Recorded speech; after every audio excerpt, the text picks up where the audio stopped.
Bueno, vamos a ir empezando la sesión de hoy. Buenos días a todos y bienvenidos a la segunda sesión de Preparatic 28. En esta ocasión vamos a hablar sobre presupuestación y contratación TIC. A tal efecto, contamos con la presencia de Pilar Sancho. Ella es licenciada en informática por la Politécnica de Madrid. Cuenta con 40 años en la profesión, de ellos aproximadamente.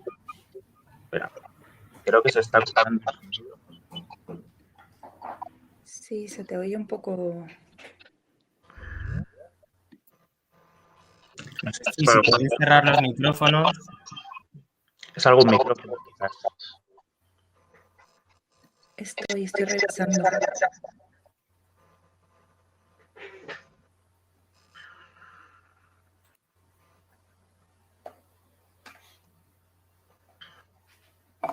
Sí, si podéis cerrar los micrófonos, chicos. Estoy aquí muteando a los que se lo han dejado abierto. Vale. Ya está, creo. Vale, perfecto. Bueno, buenos días a todos, chicos. Bienvenidos a esta segunda sesión de Preparatic. Esperemos que estéis estudiando mucho y hoy vamos a dedicar la sesión a presupuestación y contratación TIC. Hoy contamos con la presencia de un invitado muy especial. Ella es Pilar Sancho, licenciada en Informática por la Universidad Politécnica de Madrid. Cuenta con 40 años en la profesión, de ellos aproximadamente 28 en la empresa privada, fundamentalmente en distintas multinacionales del sector en los ámbitos de formación, consultoría y gestión. Los últimos 12 años ha estado trabajando en la administración, los primeros 4 en el Ministerio de Justicia, en distintas posiciones. Y desde 2014 en el equipo que está construyendo en la SGAT, dedicado a temas de planificación y contratación. Bueno, pues sin más, Pilar, buenos días, muchísimas gracias por venir y el escenario es todo tuyo. Perfecto, pues nada, buenos días a todos y nada, bienvenidos. Efectivamente, animaros a estudiar mucho porque luego los exámenes son implacables, así que nada, pero se consigue, con un poquito de esfuerzo se consigue.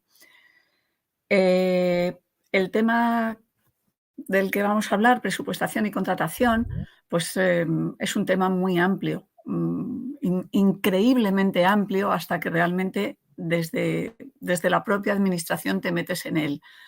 La verdad es que es muy difícil desde fuera de la administración pensar que conoces cómo se contrata en la administración, aunque algunos hayamos estado previamente en ese mundo haciendo ofertas y demás y pensábamos que conocíamos cómo se contrataba. Realmente es un mundo muy amplio y muy complejo. Con lo cual, la verdad es que bueno, pues es una parte muy interesante que no hay otra forma de aprender que estando aquí dentro. Así que eso también lleva a que hacer una presentación tipo de todo lo que es presupuestación y contratación, la verdad es que sería larguísima, posiblemente aburrida y sobre todo no sé si práctica para vosotros. Con lo cual prefiero enfocarme a cosas que os puedan resultar más interesantes para los exámenes. Y como les dije a vuestros compañeros que organizan la sesión, la verdad es que me vais a disculpar, pero desde que aprobé la oposición yo no he vuelto a mirar un examen de las oposiciones y por lo tanto desconozco totalmente cómo han ido los últimos exámenes. También es cierto que ha cambiado mucho el panorama en el último periodo con todo el tema de fondos, con lo cual pues nos enfrentamos a un escenario que puede resultaros diferente a cualquiera de los otros años anteriores. Así que voy a hablar 4 cositas de presupuestos y contratación y a raíz de ahí me vais dirigiendo, me vais preguntando lo que pueda contestar bien, lo que no sepa, pues si en algún momento os puedo dar respuesta, perfecto, y si no, pues lo lamento mucho, pero sí que es importante que sepáis que los que de verdad saben de contratación son la Intervención General del Estado, en las intervenciones delegadas, que son los que están en las juntas, y la Abogacía del Estado, especialmente los que están destinados a las juntas. Ellos son los que realmente saben la teoría y lo que se puede o no se puede hacer en cada caso en este ámbito de presupuestos y contratación. Nosotros, TIC, porque yo soy TIC como vosotros, pues vamos aprendiendo sobre la marcha y todos los días hay algo que aprendemos nuevo de la ley de contratos o de cualquier cosa que nos sorprende y tenemos que ir echando a la mochila para tenerlo en cuenta para futuras ocasiones. Bueno, a nivel de presupuestos. La primera sorpresa que te llevas es que sabéis que no existen presupuestos TIC diferenciados. Entonces, es muy difícil, de una forma automática, matemática, sacar cuáles son los presupuestos TIC de la Administración del Estado.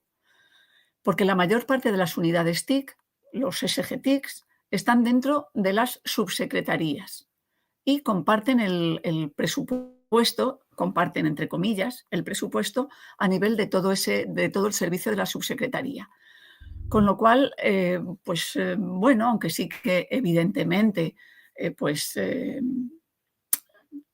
tienes que tener unos mínimos para el mantenimiento de tus sistemas, de tus actuaciones y demás, no hay una forma automática a través de los sistemas que la Intervención General tiene de contabilidad de saber cuál es el presupuesto exacto TIC que tenemos asignado, que nos hemos gastado o que nos vamos a gastar al año que viene. Eso es, la verdad, un problema. Nosotros elaboramos, ahora hace creo que 2 años ya que no lo hemos publicado, un informe de presupuestos TIC que se publica en el PAE, en el Portal de Administración Electrónica, pero conlleva un trabajo manual tremendo porque se hacen extracciones de los sistemas de contabilidad y a partir de ahí tienes que ir seleccionando proyectos de inversión que te suenan a que son TIC, luego les pasas la información a las unidades y ellos te los validan para ver realmente, pero bueno, ahí vamos para poder tener una idea de ese presupuesto. La verdad es que en los últimos años los presupuestos han sido muy estables porque ha habido prórroga tras prórroga de presupuestos, ha habido varios años prorrogados, entonces las diferencias de un año a otro de las distintas unidades pues han sido muy ligeras.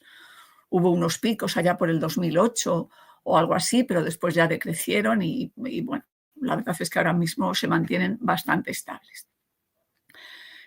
Nosotros, la Secretaría General de Administración Digital, ahí sí que nos diferenciamos porque nosotros tenemos dentro de la estructura del Ministerio de Economía un servicio propio y por lo tanto tenemos un presupuesto propio y específico que gestionamos nosotros, con lo cual eso nos resulta mucho más fácil. Nosotros participamos en la elaboración del proyecto de presupuestos, entonces todos los años, allá por mayo o así, es cuando se hace el proyecto de presupuestos. Tú estableces lo que vas a necesitar al año siguiente. Capítulo 2 y capítulo 6. Nunca gestionamos capítulo 1, por supuesto. Capítulo 1 es un tema que gestionan las subsecretarías. Capítulo 2 y capítulo 6, en base a lo que tú tienes previsto realizar, pues haces tu proyección y lo que vas a necesitar y ahí pues se establece una fase de negociación. Las oficinas presupuestarias tienen unas directrices y de alguna forma te las hacen llegar y al final, bueno, pues tú pides si vas a crecer en una serie de elementos más capítulo 6 o más capítulo 2 o más de los 2 y luego te dan o no te dan y con eso pues tienes que reajustar todo tu plan de contratación para que con el presupuesto que realmente tienes puedas dar cabida a todas las necesidades. Eso es importante, el tener una planificación de todas las necesidades, es decir, tener un plan de contratación plurianual. Evidentemente, en el caso de la Secretaría General, pues hay 4 o 5 subdirecciones que son las que realmente fomentan los proyectos y entonces con ellas mantenemos continuamente abierta esa planificación que cambia a lo largo del año, pero lógicamente con la dirección vamos ajustando. Si surge una nueva necesidad, pues hay otras cosas que se van a quedar retrasadas para otro año o que se disminuyen, pero dentro de los límites que tienes tú haces esa planificación. Con lo cual, lo que es importante cuando surge algo que hay que contratar es saber si tienes capacidad para ello, si tienes presupuesto o no para ello, teniendo en cuenta esa plurianualidad, porque excepto compras muy concretas de infraestructura que se resuelven generalmente en el año en curso y algún otro proyecto, la mayor parte de los proyectos suelen ser plurianuales, abarcan distintos años, sobre todo teniendo en cuenta los tiempos de tramitación, que no son despreciables. Pues cuando empiezas una tramitación, pues si la empiezas en enero, febrero, pues la tienes en junio. Pues para poderla facturar en el año tendría que terminar en noviembre, con lo cual es muy, muy difícil y por lo tanto tienes que tener esa visión plurianual.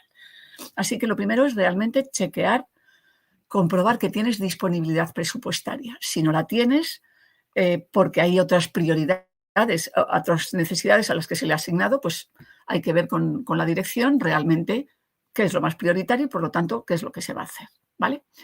Suponiendo que tenemos resuelto ese tema de que tenemos disponibilidad presupuestaria, claro, yo lo he dicho así general, pero no es lo mismo que lo que necesite sea de capítulo 6 que de capítulo 2. Y dentro del capítulo 2, no sé si sabéis que desde este año el 22706 es vinculante. ¿Eso qué significa? Que yo en capítulo 6 puedo haber dicho que del 620, del 630 o del 640 tengo unas cifras, pero al final me da igual que en una esté en negativo mientras en la suma de todo el capítulo 6 tenga disponible. Antes pasaba lo mismo en el capítulo 2.2. Dentro del capítulo 2 se diferenciaba siempre el subconcepto 2.1 para mantenimientos o otro tipo de actuaciones del 2.2. El 2.2 era vinculante, con lo cual ahí, bueno, pues si me sobraba del 2.2.0 o del 2.2.2, pues fenomenal, porque el que más utilizamos nosotros es el 2.2.706, que son asistencias técnicas. ¿Vale? Entonces, todo lo que son labores de asistencia técnica, pues para la administración de sistemas, para un montón de cosas, se cargan contra el 227. Desde este año es vinculante. Eso significa que como no tenga exactamente en ese el disponible, pues a lo mejor tengo que hacer alguna actuación previa de mover dinero, de hacer una transferencia, si es que tengo de otros capítulos, del 220 al 227 o del 21, en fin, tengo que gestionarlo, ¿vale? Entonces, es importante saber qué necesidad vamos a tener, esa necesidad, para qué capítulo o para qué capítulos van a ser. Y, por lo tanto, ver si existe disponible tanto en este año como dentro de los límites permitidos para los años siguientes para poder establecer la tramitación. Si el expediente es de fondos, el tema es distinto. ¿Por qué? Pues porque nos hemos encontrado con una cantidad de dinero al que nunca hemos estado acostumbrados a ver. Entonces, hay disponible. Quiero decir, es muy raro que estemos en ese... En primer lugar, el tema de fondos es solamente para inversiones, ¿vale? Nosotros solamente lo tenemos abierto para capítulo 6, con lo cual es todo vinculante. Lo hayamos dividido en 6, no 20, porque aquí se llama 692, 693 y 694 dentro del servicio que han creado para fondos. Pero es inversiones. Yo sé que hay algunas entidades que han abierto capítulo 2, pero no sé por qué realmente. Nos cuesta mucho entenderlo porque todos los proyectos del plan de recuperación son proyectos que tienen que transformar la administración o el sector que sea. Son proyectos de transformación y, por lo tanto, son proyectos de inversión. Entonces, desde luego nosotros en la Secretaría General son todos capítulo 6, inversión. Y, pregunta, Pilar, una pregunta. Si es que sí que me parece importante una pregunta que ha salido en el chat, porque justo acabas de hablar del tema, y si podrías explicar exactamente cuando te refieres a capítulo 2, 227, el concepto, subconcepto, si lo puedes aclarar un poco brevemente este tema. Bueno, vamos a ver, sabéis que el presupuesto está estructurado. Generalmente lo primero que viene en una aplicación presupuestaria, lo primero que viene es la identificación del ministerio, ¿vale? Un numerito. Después, la identificación del servicio.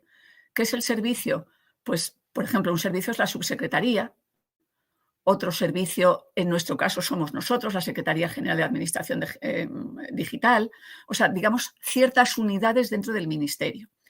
Después está el programa. El programa es un poco como el objeto fundamental a lo que se va a destinar ese dinero. Es algo más conceptual. En nuestro caso, el 467G es Sociedad de la Información. Y a partir de ahí ya viene la estructura de capítulos. Y la estructura de capítulos es capítulo 2, que son gastos, o capítulo 6, que son inversiones. El límite entre qué es un gasto y qué es una inversión es una línea muy frágil y que admite muchísimas discusiones. ¿Vale? Y aquí, pues, excepto un interventor que te lo va a definir con pulcritud, a nosotros nos cuesta mucho esa división. Pero un gasto es algo recurrente que tienes que utilizar para que la administración siga viva sin más, mientras que una inversión pues es algo material o inmaterial que te genera un valor. ¿De acuerdo? De hecho, las inversiones es lo que va al inventario de la administración, porque generan activos materiales o inmateriales. Entonces, dentro del capítulo 6 hay, es que ya no sé si son subconceptos, realmente es que veis, no me lo he preparado exactamente para dar la charla exacta, pero el siguiente numerito dentro del capítulo, el 2, el 3 o el 4, el capítulo, o sea, lo que es el subconcepto 62, 63 o 64, indica para qué es esa inversión. El 62 es para bienes materiales nuevos, el 63 para inversión de reposición y el 64 para inversión inmaterial. En nuestro caso, las licencias, los desarrollos nuevos van al 64. Al 63 de reposición solemos tener muy poquito, y en el 62 todo lo que es infraestructura física, de CPDs, de almacenamientos, de comunicaciones, cualquier tipo de infraestructura. Dentro del capítulo 2 es distinto. Dentro del capítulo 2 está el 21, que la verdad es que hay un montón de... Luego 21.2, 21.3, 4, 5, 21.6 es el que utilizamos en informática, que es el mantenimiento de sistemas informáticos. Y además ese es de los pocos que tiene apellidos, mantenimiento de sistemas informáticos. Con lo cual ahí es de lo poco que si sacamos todo lo que se gasta en el 2.16 sí que sabríamos que está metido ahí. Y después el 2.2, que es para otros gastos de la administración, y de ellos se utiliza para gastos de operación de comunicaciones, y ahí sí que no recuerdo ahora mismo si es el 2.2.0, creo que sí, o el 2.2.2, no me acuerdo, pero para comunicaciones hay uno concreto. ¿Vale? Pero vamos, eso os lo puedo mirar y os lo puedo pasar, eso, vamos, aparte que está en la estructura de presupuestos. Y el 227.06, porque hay un 227. otras cosas, que ese es para asistencias técnicas. Y eso es todo junto desde Ministerio a ese 227.06 o 620 o 630, lo que configura la aplicación presupuestaria a la que se va a cargar, contra la que se va a imputar el gasto que realicemos en nuestra contratación. Una contratación, por supuesto, puede llevar varias aplicaciones presupuestarias asociadas, porque en la misma contratación yo puedo estar contratando la inversión en bienes, pero también al mismo tiempo estar contratando su mantenimiento o unos servicios técnicos que me permitan su configuración, su puesta en marcha o lo que sea. Es decir, que puedo tener varias aplicaciones presupuestarias. Luego sí que es verdad que intentamos que eso se simplifique mucho porque cada aplicación presupuestaria se tiene que emitir factura distinta. Entonces, los planes de pago y las facturaciones se complican.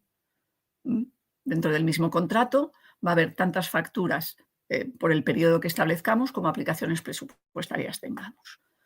Pero bueno, eso, quiero decir, también influye en cómo estableces un poco los planes de pago. Generalmente los bienes se suministran al principio del contrato y, por lo tanto, pues todo lo que es el capítulo 6 de adquisición de infraestructura o de licencias se factura al principio y después los servicios de asistencia técnica o de mantenimiento se van pagando a servicio realizado trimestre a trimestre o mes a mes o como se establezca en el pliego y, por lo tanto, en el contrato.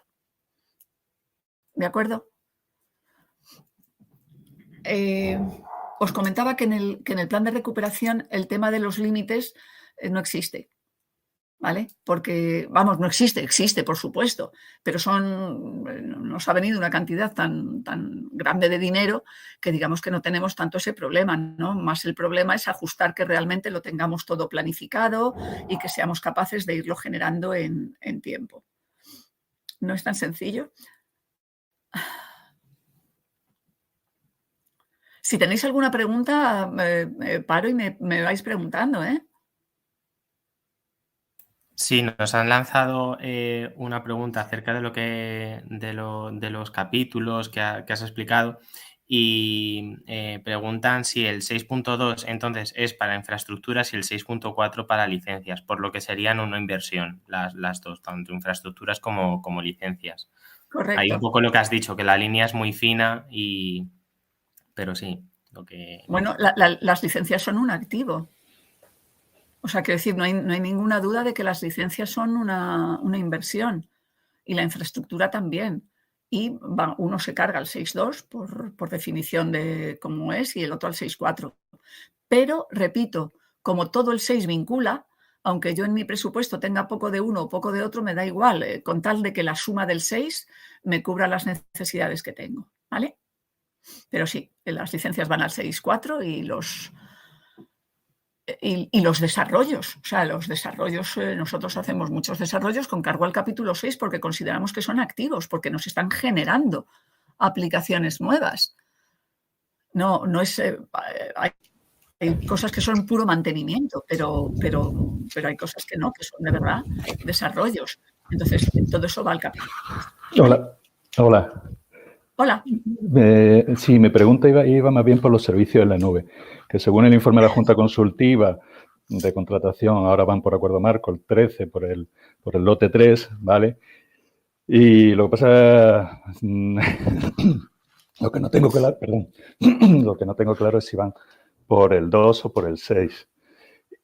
Y bueno, y nuestro interventor tampoco. Y en cuestión de licencia, nuestro interventor, si son menos de un año, la considera al 2. Y si son de más de un año, al 6. Por eso te digo que es que tampoco es tan... Bueno, ahí yo no puedo... Quiero decir que, lógicamente, luego los interventores y los abogados del Estado tienen su propia interpretación y os podéis encontrar situaciones en las que esto suceda, ¿vale? Ahí sí que no tengo respuesta porque estoy muy lejos de sus posiciones. Precisamente por eso se hizo la consulta, la Junta Consultiva, la consulta sobre la naturaleza de lo que conocemos en el mercado como servicios en nube. Entonces, quedó muy claro que eran suministros. ¿Dónde se deben cargar los suministros? Ahí racionalización no entra. Es decir, cuando tú vas a contratar por acuerdo marco 13, racionalización no creo que te cuestiones si lo estás poniendo a un capítulo o a otro. ¿Vale? Pero sí que es un suministro. Entonces, para mí, ¿vale? Y nosotros sí que hemos hecho compras. En primer lugar, de momento el acuerdo marco 13 solamente cubre suministros en nube del lote 3, es decir, de software. ¿Eso lo tenéis claro? Ni del lote 1, ni del lote 2, ni del lote 4. Lote 1 es servidores, lote 2 almacenamiento y lote 4 las soluciones híbridas. Lote 4 solamente cubriría la parte de licencias software, porque el lote 3 es lo que sí que está cubierto. ¿Eso por qué es? Pues simplemente porque cuando se escribió el acuerdo marco 13, en cómo se definieron los bienes que formaban parte del alcance, no se puso que el hardware fuese en cualquier forma puesta a disposición de la administración. Con lo cual, esa puesta a disposición que no sea on-premise en tu propia casa no queda cubierta dentro del Acuerdo Marco 13 para hardware, o sea, para lo que es infraestructura.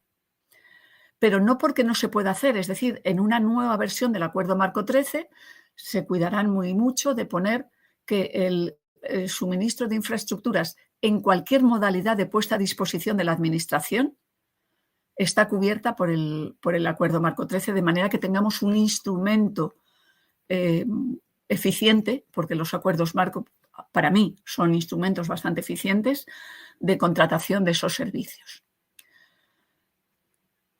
Dicho esto, la parte de licencias sí que está ahora mismo y tú la debes, porque al estar centralizado la debes contratar por Acuerdo Marco 13.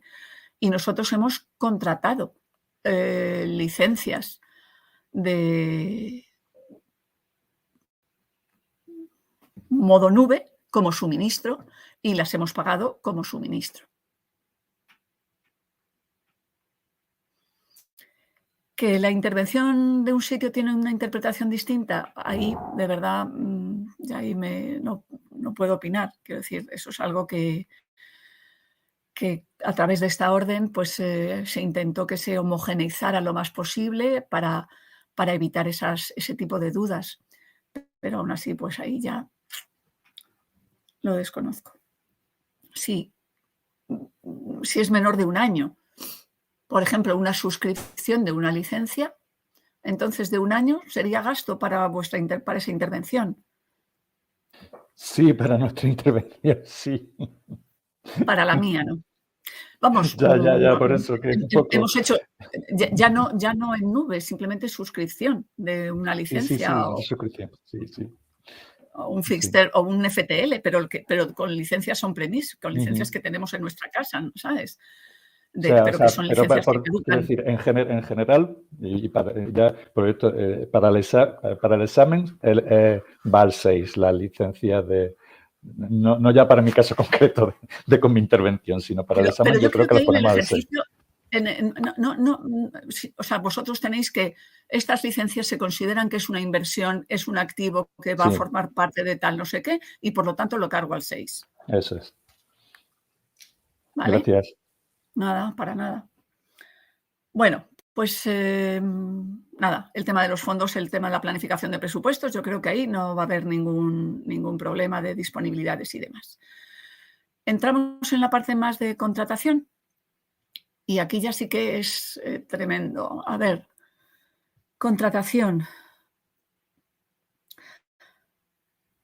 Desde luego nosotros siempre, en primer lugar, estamos obligados a utilizar los instrumentos que racionalización nos pone a nuestro servicio, es decir, los acuerdos marco.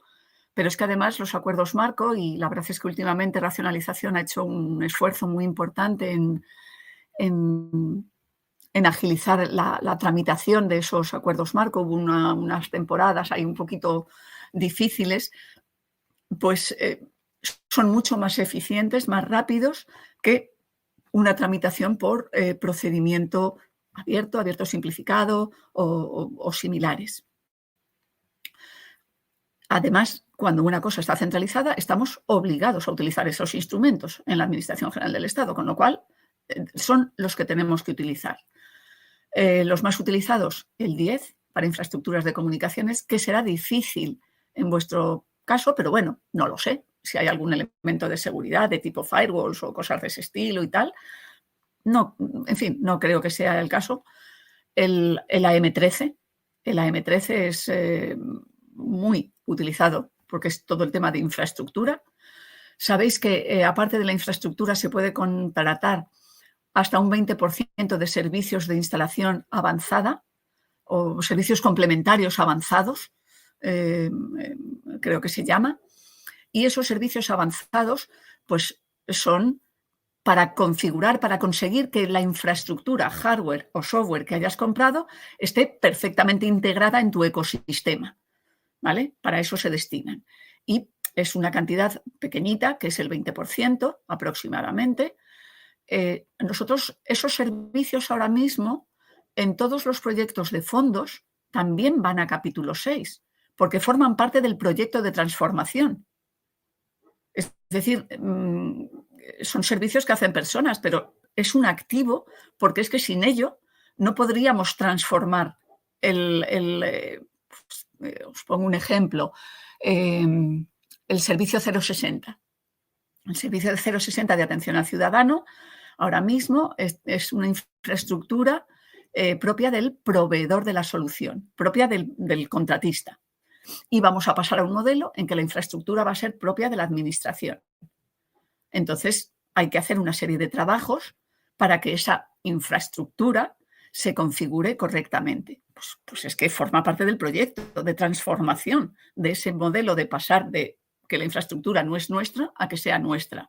Sin esos trabajos de asistencia complementaria, de trabajos complementarios avanzados, el proyecto no estaría. ¿De acuerdo? Entonces, el todo, en este caso, nosotros lo estamos metiendo a capítulo 6. Otra cosa es que se contrate algún tipo de mantenimiento de las licencias o cosas de ese estilo, pero nosotros lo que hacemos es contratar las licencias con una garantía de varios años y entonces nos olvidamos de eso y ya cuando se termine pues haremos un contrato de mantenimiento o lo que en ese momento nos permita. Entonces, el acuerdo marco 13, fenomenal. Sabéis que por encima del importe SARA requiere informe previo de racionalización. ¿Vale? Es relativamente ágil, dependiendo del momento en que les pillas, porque hay momentos que tienen un poquito de atasco, pero es relativamente ágil. Estamos hablando de una semana, 10 días aproximadamente lo que pueden tardar. Requiere el informe previo y, bueno, pues poco más. Después la tramitación, por supuesto, todo en licitación electrónica. Nosotros licitamos todo a través de la plataforma. Había por ahí una pregunta, ahora ya que estoy hablando de esto, de por qué no se publicaban en plataforma, ¿no? ¿Por qué no se publican en plataforma? Pues muy fácil, porque son restringidos.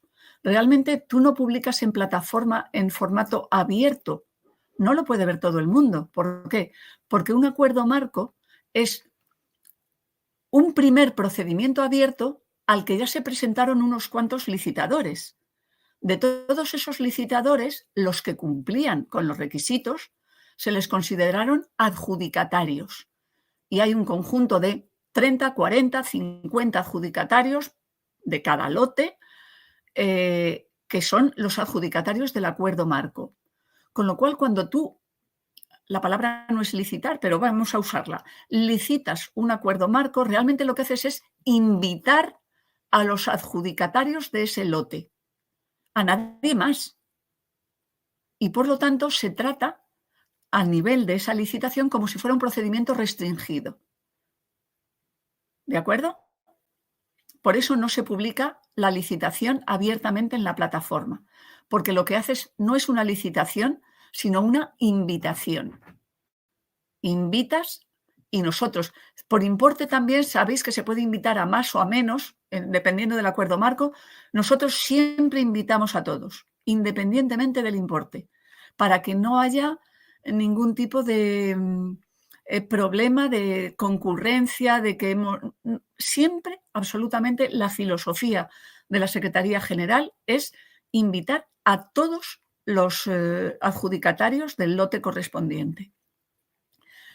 Se invita a través de la plataforma, o sea, licitamos en formato electrónico y una vez que hemos hecho el informe de valoración y fiscalizado, en fin, todos los pasos de tramitación necesarias, pues eso ya se pasa a racionalización a través de la aplicación de Conecta y es en Conecta donde racionalización perfecciona el contrato porque son ellos el órgano de contratación.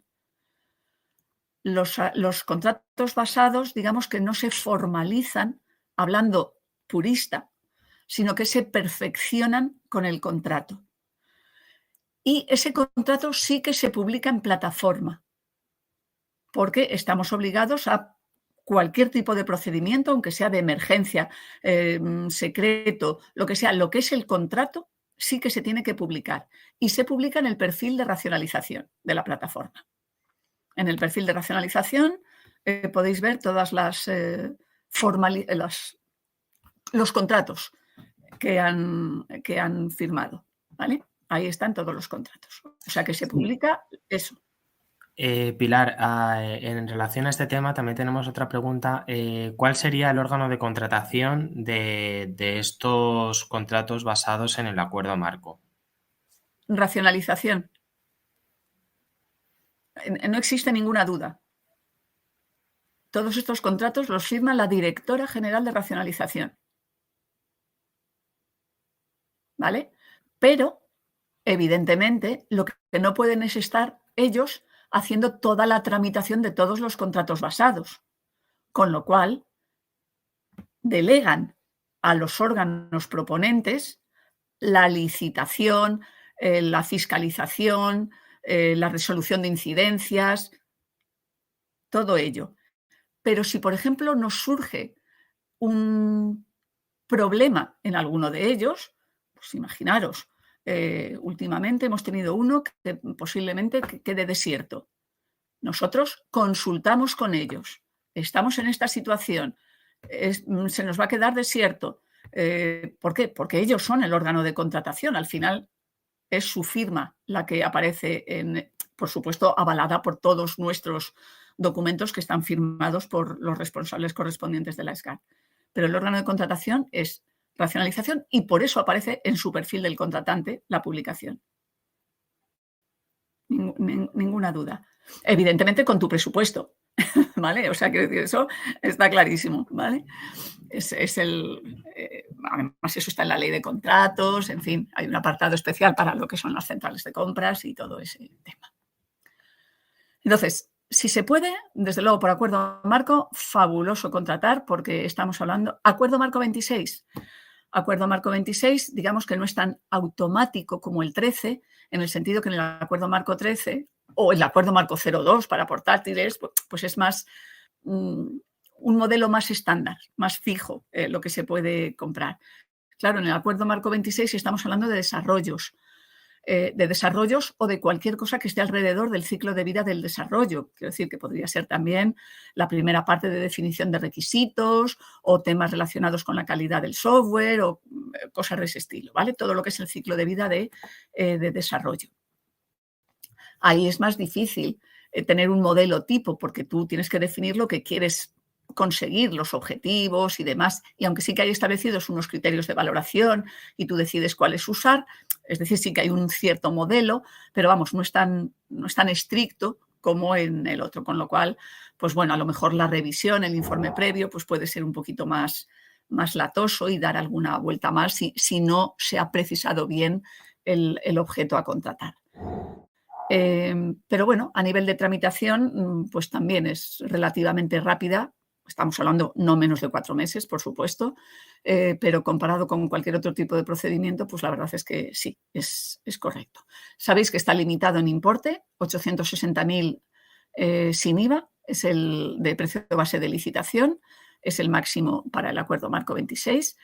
Entonces, bueno, eso también limita un poco si se puede ir por esa vía o si hay que ir a un procedimiento. Así que cuando no tenemos acuerdo...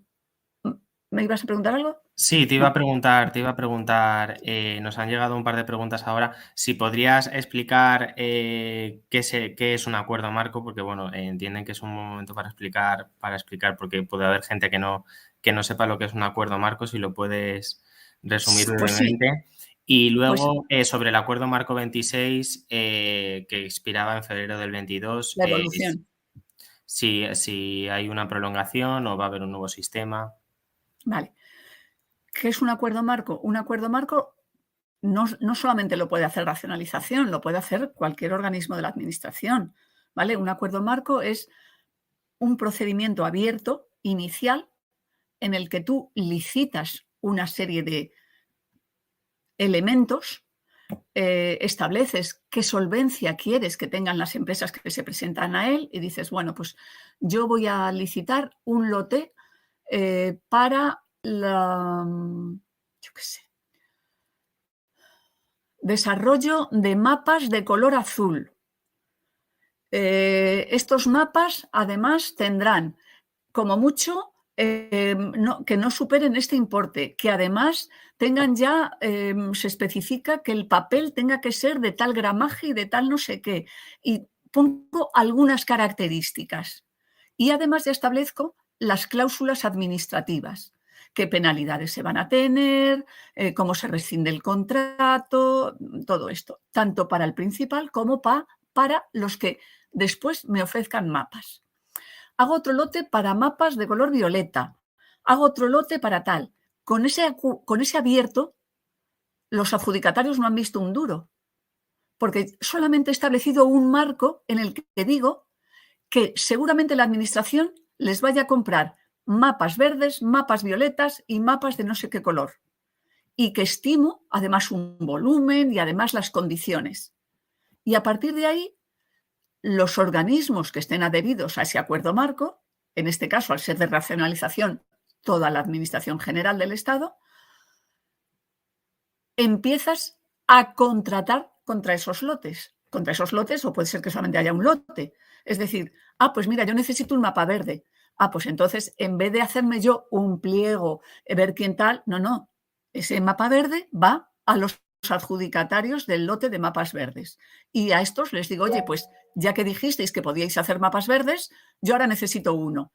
Y dentro de lo que me permite el acuerdo marco, aparte del gramaje que ya estaba definido y no sé qué, yo quiero que mi verde tenga un tono más clarito aquí, más allá, más no sé qué, lo que se permita de flexibilidad, ¿vale? Y la adjudicación es mucho más rápida.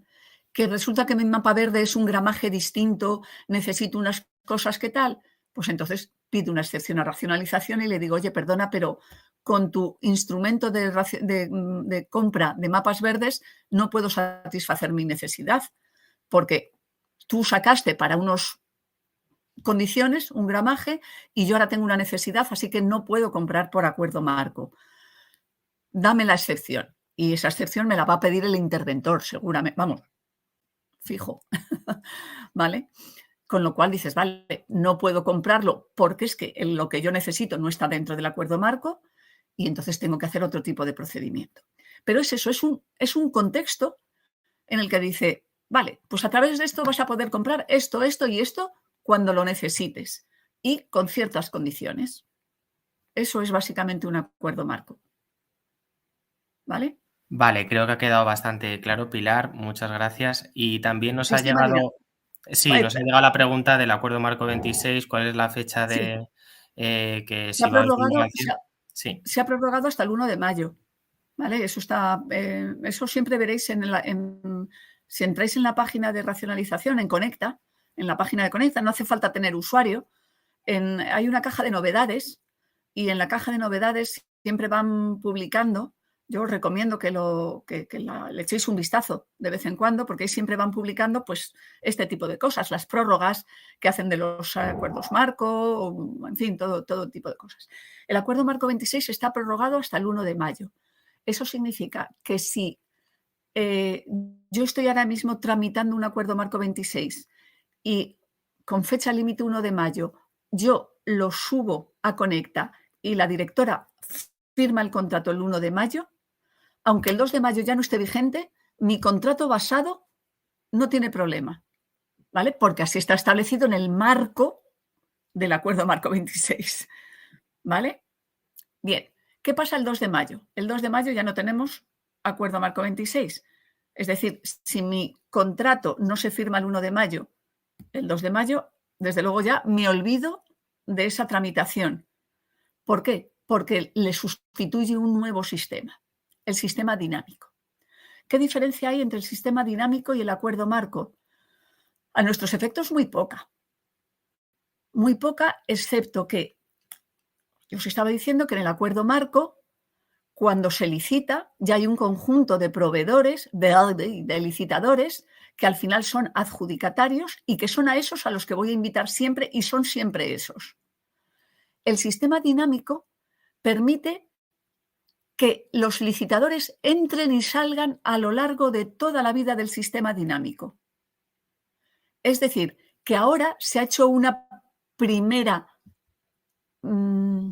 invitación, por así decir, a participar y hay una primera lista de participantes.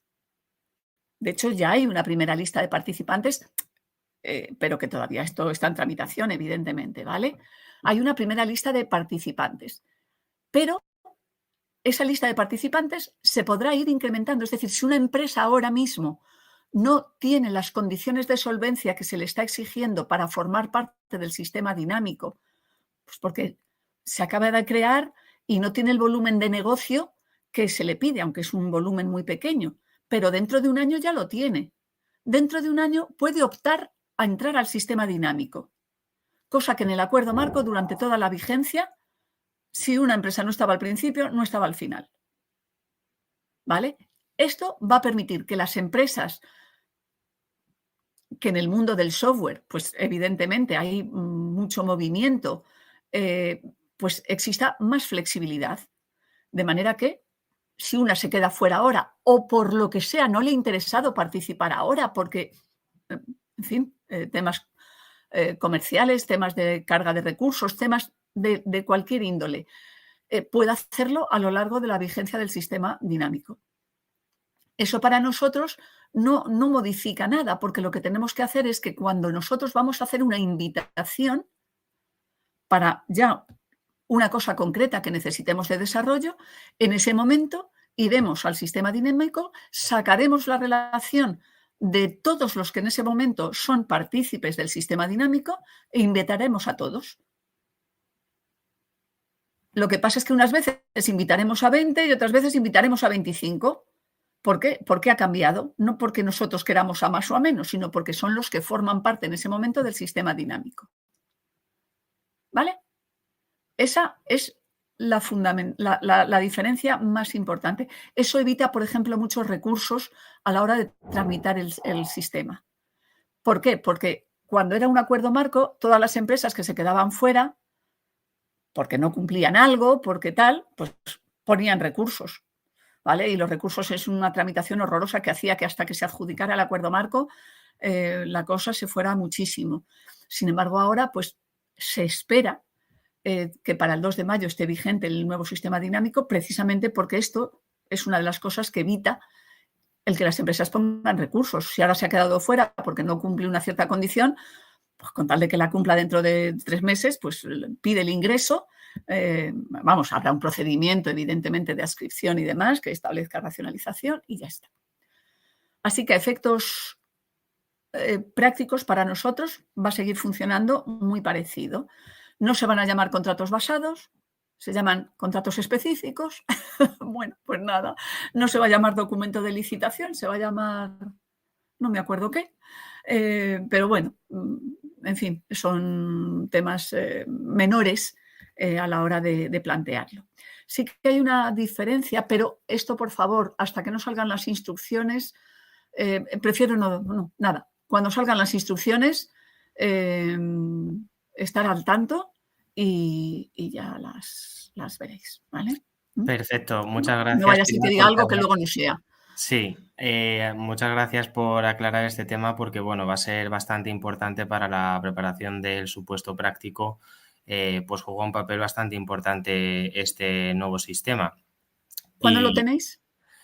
Bueno, todavía no se sabe cuándo va a ser el examen, pero bueno, de cara a la preparación, pues es bastante importante y te agradecemos esta explicación que nos has dado.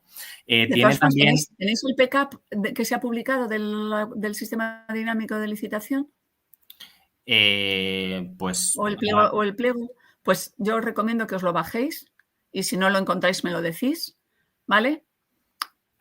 Porque ahí veis... Nosotros lo publicaremos en redes sociales. Me lo apunto para que desde Preparatic lo publiquemos para que los opositores lo tengan. ¿Vale? Porque ahí veis que se sigue manteniendo el límite, pero es que ahora ya no recuerdo si en el PPT o en el PCAP viene alguna cosa y no quiero decir algo que no venga ahí. Entonces, por eso os digo que sí que me parece interesante que lo veáis para ver un poco las posibles diferencias. Dime. Vale, muchas gracias, Pilar. Tenemos también una persona con la mano levantada. No sé si quiere participar. Sí. Creo que es Pablo. Aquí. No, Juan, ¿no? Sí, bueno, Pablo. Yo he levantado la mano con el botoncito. Vale, sí, pregunta lo que quieras. Sí, era una pregunta que se me ha ocurrido por el camino. ¿cómo se decide lo que vamos a hacer por acuerdo marco? O sea, ¿cómo decide alguien que todo el mundo va a necesitar mapas verdes? Y que merece la pena hacer un acuerdo marco.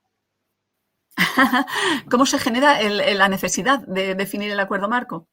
¿Dices? Sí, o sea, ¿por qué decimos vamos a hacer esto por acuerdo marco y no vamos a dejar que esta administración que necesita esto haga su propio procedimiento? Bueno, porque cuando tú ves que todo el mundo compra impresoras, porque es un tema que es necesario comprar, pues dices, igual sería mejor que existiese una herramienta, en primer lugar, ágil, y si además se homogeneiza el parque y si además no sé qué, pues igual existe alguna ventaja en hacerlo de una forma más ordenada. Entonces, si todo el mundo compra impresoras, todo el mundo compra portátiles, todo el mundo compra en nuestro mundo TIC, ¿eh? Luego hay otros acuerdos marco fuera del ámbito TIC, ¿eh? Hay muchos más. Todo el mundo compra aplicaciones, pues hagamos instrumentos que sean más eficientes en tramitación que lo que es un procedimiento abierto. O sea, viendo la demanda de la gente, ¿no? Atendiendo a la demanda del conjunto de las unidades TIC. Vale, gracias. Digamos que hay dos herramientas. Una es esa y otra es los contratos centralizados. Otro de los elementos fue el contrato centralizado de comunicaciones. Ahí también se fundió, pero la demanda, pero en vez de hacerlo a través de un acuerdo marco, se hizo a través de un contrato centralizado, porque era muy distinto, porque no se quería que cada ministerio, cada unidad siguiera comprando sus comunicaciones, sino que lo que se quería era hacer una rearquitectura de todas las comunicaciones de la administración, para que fuese una plataforma común para todo el mundo, de manera que cambios de ministerios, cambios de no sé qué, no hubiera los dramas que había cada vez que sucedía un cambio de organización, pues el tema de muchos contratos era un dolor. Entonces, hay otro instrumento que es el contrato centralizado, aparte de los contratos de acuerdo marco o sistemas dinámicos, racionalización conjuntamente con la SGAD, pues también hizo el contrato centralizado de comunicaciones. ¿En base a qué? En base a ver esa necesidad de que no tenía de racionalizar la contratación. Y en este caso, sobre todo, de una racionalización también técnica. ¿Vale? Bueno, más cosas. Cuando se nos acaban los acuerdos marco, que vemos que ninguno de ellos o nuestra necesidad no está centralizada. Sabéis que hay una orden de bienes centralizados, ¿correcto? Esa orden te establece qué son las cosas centralizadas y qué no. Y otra cosa es que para todo ello haya instrumento de contratación, pero hay una orden de Hacienda de cuáles son los bienes y servicios centralizados. Entonces, siempre que vas a comprar algo que está en esa orden, tú tienes que pedir la excepción si lo vas a comprar de otra forma distinta al instrumento que te ofrece racionalización, o bien porque racionalización no te ofrece ningún instrumento para ello, porque en ese momento pues el acuerdo marco haya caducado, no se ha renovado. Ahora mismo hay el acuerdo marco 08, pues que ha caducado y no hay sustituto. Entonces, pues tienes que pedir la excepción porque está centralizado, pero lo tienes que tramitar de otra forma. Entonces, cuando se nos acaban los acuerdos marco, pues evidentemente ya tenemos que ir a los procedimientos. Procedimiento abierto, procedimiento simplificado, procedimiento abierto simplificado, procedimiento negociado, cuando hay alguno de los condicionantes que se dan para que se establezca ese procedimiento negociado. Los procedimientos abiertos, simplificado y abreviado ya sabéis que van por límite de dinero, así como algunas condiciones también en los criterios, que si son de fórmula, que si tal peso, cosas de ese estilo, pero eso lo tenéis en el, si no recuerdo mal, es el artículo 156 de la Ley de Contratos. Entonces, procedimiento abierto y procedimiento abierto simplificado. El procedimiento abierto siempre, normalmente si es de servicios, siempre va por junta. Si es de suministro, ya depende de los ministerios, va por junta o no. Eso cada orden de junta decide qué es lo que atiende. Pero vamos, los de servicios siempre, los procedimientos abiertos de servicios siempre van por junta. Servicios que da igual que sean del capítulo 2 que del 6, ¿vale? El hecho de que sean servicios no significa que sean de capítulo 6, porque servicios son desarrollos y para nosotros eso es inversión. Para otros puede ser un gasto, pero para nosotros es una inversión. Entonces, servicios van por junta. Los procedimientos abiertos simplificados requieren el soporte de una mesa de contratación como órgano de asistencia. Entonces, eso hace que la tramitación pues, sea un poquito más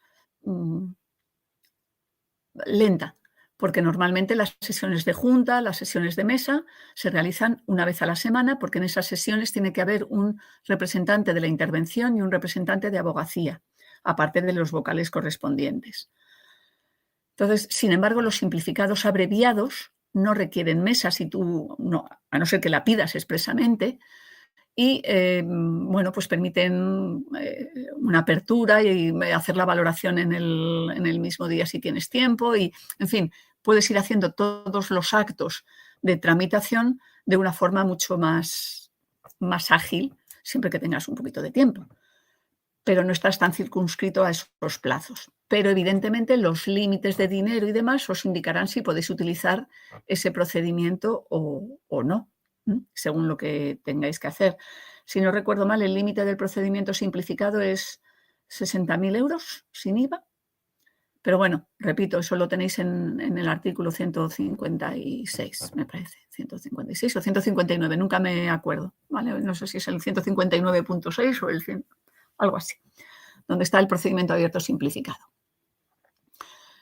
Los procedimientos abiertos que no van por junta, por ejemplo, los de suministro, pues entonces ahí el órgano de contratación que corresponda, ya sea la Secretaría de Estado o la Subsecretaría, o depende de los importes, depende de las órdenes de delegaciones, el órgano de contratación puede ser uno u otro. Eso no es una cosa estándar, sino que depende de en cada ministerio la orden de delegación de competencias. Caso de fondos. En el caso de fondos, lo que más se diferencia o lo que más nos diferencia del resto de la tramitación es, en primer lugar, que si es superior a 12 millones el valor estimado, no tiene que pasar por Consejo de Ministros. Y eso es un trámite que se lleva mínimamente un mes, mes y pico en una tramitación. Evidentemente, con el presupuesto ordinario, tener expedientes de un valor estimado de más de 12 millones, pues tenemos algunos porque son plurianuales y son bastante importantes. Entonces, en el valor estimado sabéis que tiene que entrar la prórroga, las modificaciones para el cálculo del valor estimado, con lo cual, pues tenemos casos, ¿vale?, que superan los 12 millones y que por lo tanto requieren aprobación de Consejo de Ministros, pero no es lo habitual. Sin embargo, en los expedientes de fondos, en estos proyectos de transformación, los importes son muy altos, porque estamos comprando en las GAD especialmente, y supongo que Justicia, a todos los ministerios tractores, les pasará un poco exactamente igual. Porque estamos comprando, en nuestro caso, plataformas para toda la administración, plataforma de robotización para toda la administración o un proyecto de transformación o de BPM para toda la administración. Entonces, son importes muy altos. Con lo cual, el hecho de que en el Real Decreto 36 lo primero que nos hacen es eliminar la restricción de que si es más de 12 millones, no tenemos que pasar Consejo de Ministros. Eso ya es una ventaja importante, muy importante. También el hecho de que sea de fondos, es decir, que va contra el servicio 50. ¿Recordáis cuando hemos hablado de las aplicaciones presupuestarias? Lo primero era el ministerio, lo segundo era el servicio. Todos los de fondos van a un servicio que es el servicio 50. O en el caso de sanidad al 51, me parece, ¿eh? Pero el servicio 50. Entonces, todos los expedientes que van al servicio 50, que son de fondos, el tiempo de recurso especial pasa de 15 días hábiles a 10 días naturales. Eso es también una reducción importantísima, porque 15 días hábiles son 3 semanas, 10 días naturales es semana y media. Entonces, y eso es simplemente por ser de fondos, sin ninguna otra cosa más. El otro tema de fondos es, si no recuerdo Pilar, mal, una pregunta. Nos llega también la pregunta, cuando te refieres a fondos, te refieres... a fondos del plan de recuperación, Eso disculpad. es. Solamente estoy hablando del plan de recuperación, perdón, ¿vale? Que ese es el que va al servicio 50.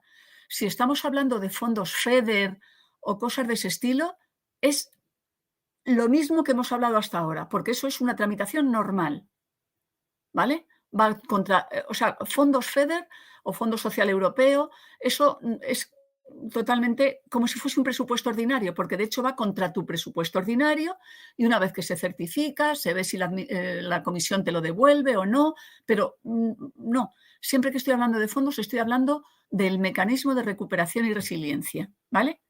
Ese es el servicio 50, que ese es el que tanto en las GAD como en los... ¿Os suena lo de los ministerios tractores? No, sí. No.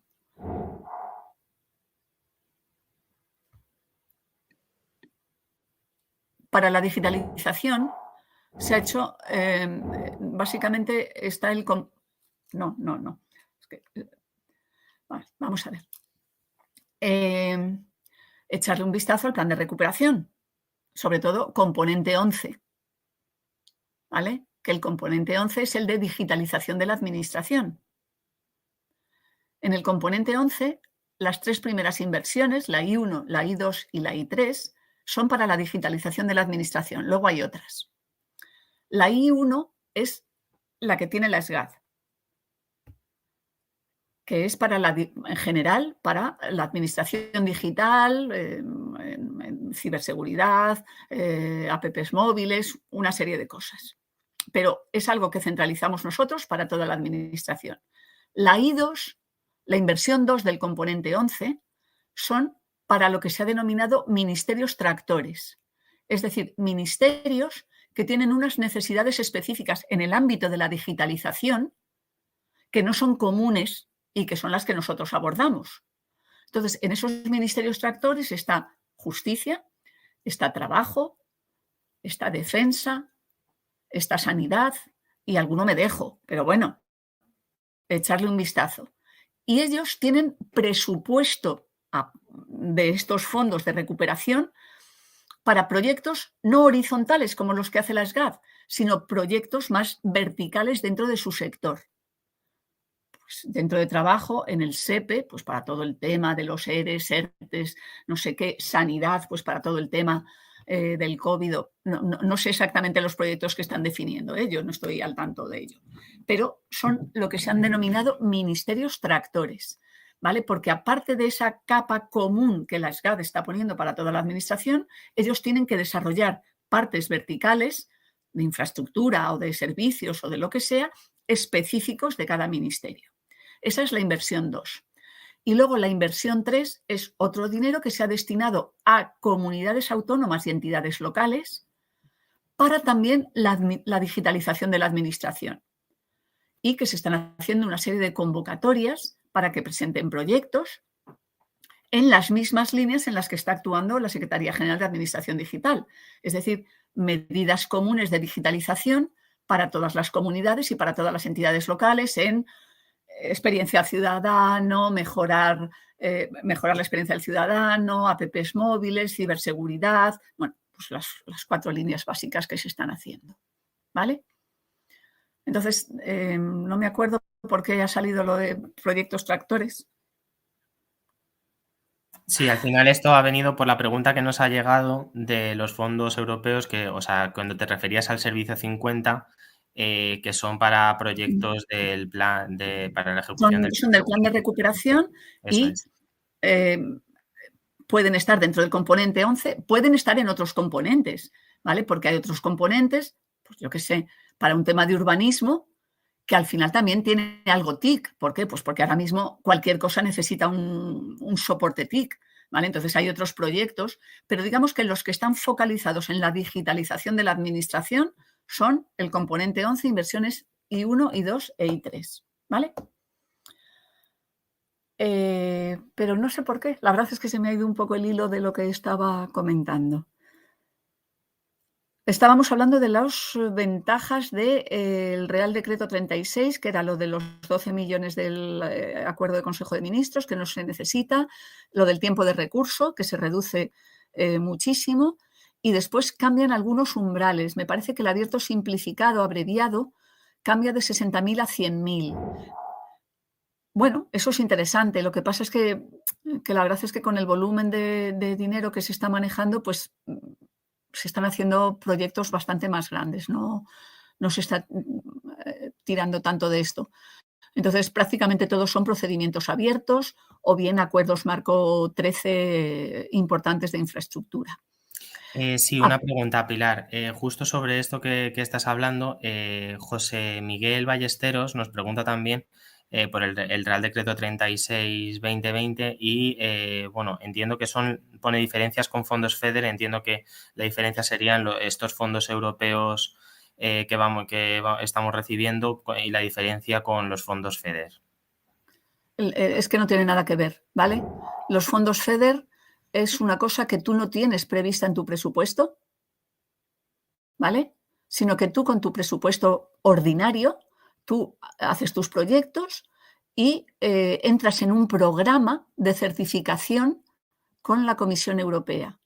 Si cumples con esos requisitos del Fondo FEDER o del Fondo Social o del fondo que sea, a los 2 o 3 años de haber terminado el proyecto, es posible que se certifique y, por lo tanto, se devuelva una parte.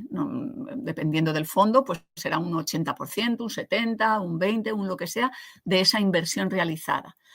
Y, dependiendo del tipo de unidad que seas, ese dinero irá a tu presupuesto del año siguiente o de ese año en curso o irá a Tesoro. ¿Por qué? Porque las unidades que estamos en la AGE y que no tenemos personalidad jurídica propia, por así decir, no sé si ese es el término correcto, no tenemos cuenta corriente, el dinero que se desembolsa de fondo FEDER va a Tesoro directamente. Sin embargo, a organismos como la Dirección General de Policía, que tienen un presupuesto estimativo porque ellos tienen entrada y salida de dinero por el tema de las multas, organismos como la Gerencia de la Seguridad Social y demás, ellos sí que les puede revertir ese dinero de fondos FEDER. Pero estoy diciendo adentro de 2 o 3 años y siempre estás trabajando con tu presupuesto ordinario. Otra cosa es que para tu presupuesto ordinario tú pelees que como dentro de 3 años vas a recuperar o estimas recuperar no sé cuánto, pues que necesitas incrementarlo y se te dé. Pero está dentro de tu presupuesto ordinario, de tu servicio habitual, normal. Los fondos de recuperación han supuesto un cambio radical en todo lo conocido, ¿vale? Los fondos de recuperación, se ha creado un servicio exclusivo para ellos, que es el servicio 50, ¿vale? Para que la intervención general los tuviera perfectamente identificados. Y ya de entrada, aparte de nuestro presupuesto ordinario, a nosotros y a esos ministerios tractores y a todos los que han recibido esos... Recibido no, porque no hemos recibido todavía de la Unión Europea, sino que somos ejecutores de proyectos para luego recibir el dinero, ya nos han pintado ese dinero en los presupuestos, pero no en el ordinario, sino en este otro servicio, totalmente diferenciado, en el servicio 50. De manera que nosotros nos hemos encontrado este año con nuestro presupuesto de toda la vida, el ordinario, que para los expedientes de siempre, habituales, y otra aplicación presupuestaria con el servicio 50 en el que tenemos cargados los dineros que esperamos recuperar a la finalización de los proyectos de la Comisión Europea. Y digamos que esos dineros es como si nos los hubiera adelantado Tesoro. Vale, perfecto. Están ahí pintados sin haberlos certificado todavía. O sea que es una gestión completamente distinta. Vale, Pilar, pues creo que ha quedado bastante claro. Gracias por la explicación. Nada. También, Aparte de eso del Real Decreto 36, la otra diferencia, por así decir, es lo que hablan de urgencia. Aunque dicen que se pueden declarar de urgencia, luego hay una instrucción de la Junta Consultiva o del Tribunal, ya no sé de quién, que muy tajante, diciendo que la urgencia no aplica por el hecho de ser de fondos de oficio y que hay que motivar y justificar cada caso uno a uno y que el órgano de contratación justifique que es inaplazable esa tramitación de urgencia. ¿Vale? Entonces, la verdad es que no sé por qué lo pusieron en el Real Decreto 36, porque luego nosotros o sea, quiero decir que le aplica como a cualquier otro expediente. Es decir, a cualquier otro expediente, si tú lo justificas adecuadamente, esa urgencia, pues le aplica el artículo 119, creo que es de la Ley de Contratos, y ya está. Entonces, eso al principio nos hizo pensar que iba a ser muy fácil tramitar todos los expedientes de fondos por urgencia, pero nos estamos encontrando con la oposición de la abogacía. Nos estamos encontrando con la oposición de la abogacía. La posición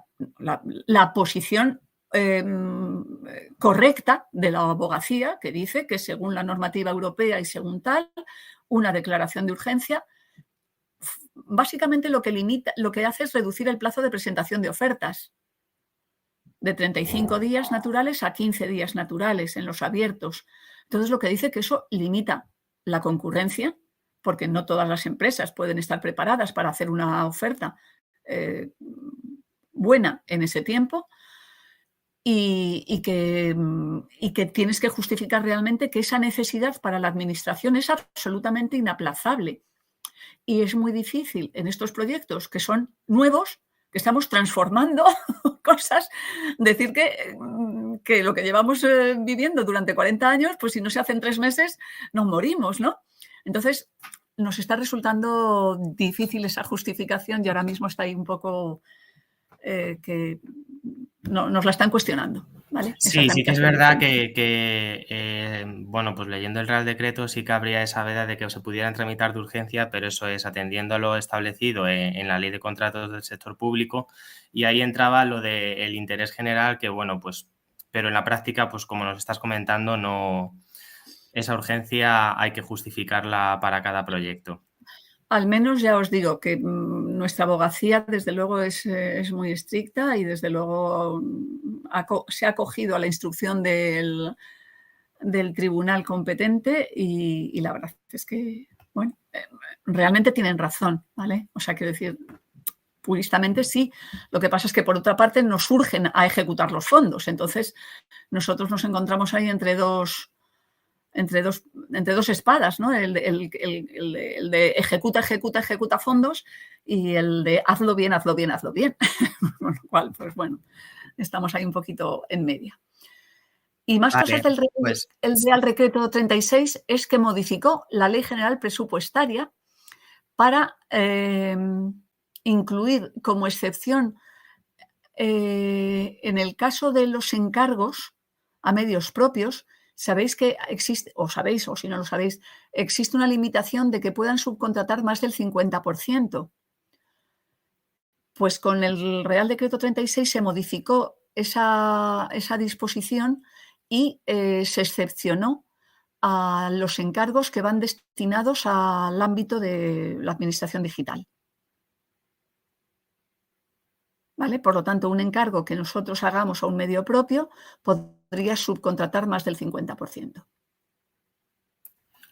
Vale. Básicamente yo creo que eso es lo más relevante a efectos prácticos, eso sería lo más relevante del 36, del Real Decreto Ley 36.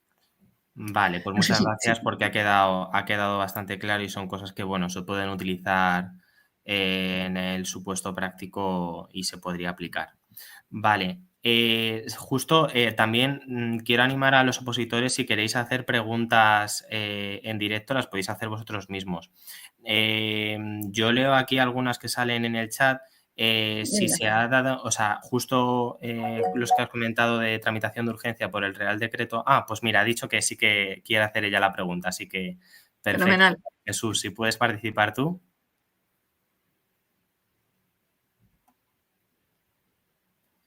No te escuchamos. Bueno, si no, te leo yo la pregunta, Sí. ¿vale, Pilar? Sí. Si se ha dado algún caso de tramitación de urgencia de algún proyecto, bueno, relacionado con el Real Decreto 36/2020. Pues en general supongo que sí. En nuestro caso, bueno, nosotros sí hemos hecho alguno. Concretamente hemos hecho alguno. Lo que pasa es que no era de junta. Era un expediente que no iba por junta y nos atendió pues una abogacía que es exprofeso para los que no eran de junta. Le pareció correcta. La justificación estaba totalmente motivada. Francamente es urgente el ponerlo en marcha, aunque sea una cosa nueva, pero es urgente. Y sí que hemos tramitado alguno de urgencia. Vale, y Eva también quiere intervenir. Cuando quieras, Eva. Bueno, dice que ha sido un error. Vale. Oye, recordaba que había una pregunta sobre los encargos a medios propios, que si iban por capítulo 2 o capítulo 6. Eso es como si me decís que si un contrato va por capítulo 2 o 6. Depende de lo que se vaya a contratar, depende de lo que se vaya a encargar. ¿Vale? Entonces, el hecho de ser un encargo no implica que tenga que ir a un capítulo o que tenga que ir a otro. Nosotros tenemos encargos que van a capítulo 2, tenemos encargos que van a capítulo 6, porque lo importante no es el mecanismo que tú utilizas. En este caso se ha recurrido a un medio propio porque considerábamos que el tema preferíamos que fuera un medio propio que no un proveedor, porque se podían ver involucrados y demás. Pero el tema es qué es lo que estás encargando. Si lo que estás encargando es un servicio recurrente, tal, por ejemplo, la gestión del contrato centralizado de comunicaciones, lo tenemos a través de un encargo, pues es de capítulo 2, porque es un equipo que se encarga de ver las incidencias de comunicaciones, es un trabajo pues, del día a día, operativo. Sin embargo, tenemos otro encargo, que es de capítulo 6, porque era un poco la puesta en marcha de todo el plan de digitalización, la definición de los primeros... Eran entregables, o sea, estábamos pidiendo un trabajo de consultoría, de entregables, y ese pues lo hemos tramitado por capítulo 6. No sé por qué en la pregunta me parece recordar que poníais que era un mecanismo muy utilizado ahora con lo del mecanismo de recuperación. Me pareció en las preguntas que me pasasteis por correo que los encargos a medio propio eran un mecanismo muy utilizado por ahora por el... La pregunta decía, ¿a qué partida presupuestaria se cargan los encargos a medios propios tan usados ahora en los proyectos de fondos europeos? Sí, es que me resultó curioso porque yo desconozco si en otros ministerios se están usando mucho los encargos para el tema de los fondos europeos, para el tema del mecanismo de recuperación. En nuestro caso, desde luego, es residual. Prácticamente todo lo estamos haciendo por contratación. Sí que tenemos algún encargo a medios propios, pero vamos, el porcentaje de lo que hay a encargo a medio propio respecto a lo que hemos contratado o estamos contratando por abiertos o por acuerdos marco es pequeñito. Puede que algún otro ministerio haya hecho un encargo súper grande para cubrir varias cosas. Podría ser, no lo desconozco. Pero quiero decir que no es un tema... Sí, se puede utilizar como se puede utilizar no para el tema de recursos, no para el tema de fondos de recuperación. Y lo de la aplicación presupuestaria es lo que he comentado al principio. Depende del objeto. ¿Más cositas? Tenemos una pregunta, Pilar, aquí. Bueno, la primera del chat de Jitsi, si puedes explicar en qué consiste un encargo a medio propio. Bueno, pues la Administración creó unos medios propios.